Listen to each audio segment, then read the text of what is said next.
Tingnan mo talaga ginagawa sa ina.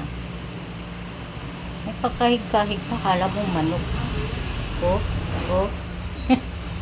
Pagkatapos niyang ikalat yung paso ko sa labat. Oh, kala mo talaga, inaasar yung ina. Kulit talaga. Hindi naman siya pinapansin.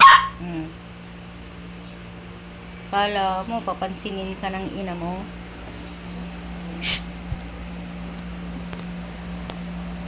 Pabayaan mo siya, Pipi. Bayaan mo siya. Huwag mo pansinin. Nakaig-kahig yung titi. Oh. Ano na lang ginagawa. Magalit lang yung nanay.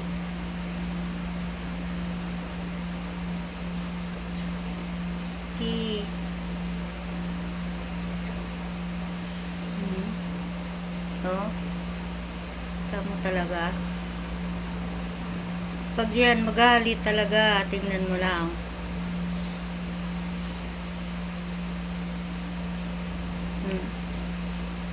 Ang kulit. Pinagalitan ko kasi sa labas kasi kinalat niya yung paso. Saan ka na naman? Alam mong binibidyohan ka?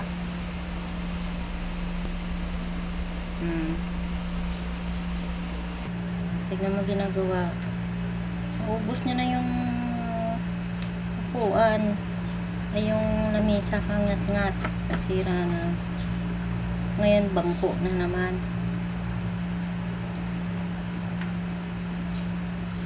Papakulong talaga kita sa barangay. Gusto mo ikulong sa barangay? Ha? Gusto mo ipakulong ka? Tawag ako pulis. Gusto mo tawag ako pulis? Tawag ako barangay?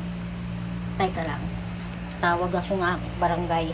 Pakulong kita. Sinira mo na talaga lahat. Naubos na talaga. Ano ba dapat gawin dito? Wala na kasing magawa eh. May tsinilas, ikakalat, yung mga paso. Lahat na lang. Pati halaman. Pati basurahan.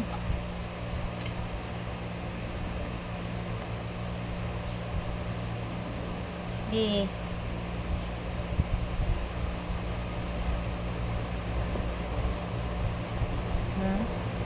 Ayan, oh.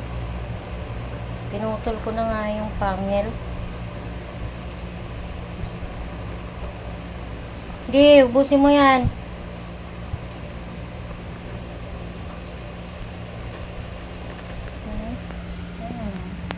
Ano gagawin dito? Nangangati talaga yung niya, yung mga ipin, gilagid. Ano mo to, nakikinig oh. Tigil na yan. Isa. Dalawa. Tatlo. Tapos pag alam niyang galit ka, lalayas na siya. Alam niya kasi galit na ako eh. Aray ko. Doon na naman sa ina. Ka titigil? Tulog.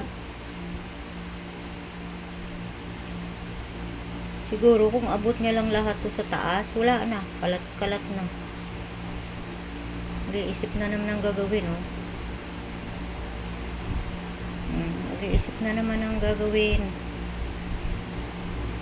Siguro isip-isip niya, galit na ako.